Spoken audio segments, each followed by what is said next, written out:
walang change of leadership sa Senate. Hindi totoo yan. About the impeachment, sinabi ng Pangulo na ayaw niya ng impeachment. So, wala tayong dapat pag-usapan doon.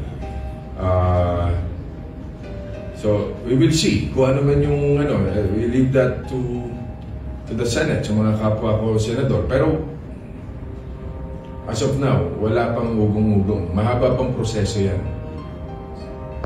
Basta importante ngayon yung magpapasko, kailangan maging masaya ang pamilya, huwag tayo mag-away-away. Dahil para sa akin, pagka nagkakabangga-bangga sa ating bansa, nag-aalalaban ang maapektuhan yan ay ang taong bayan. So, yun yung pray ko, sana maayos pa rin.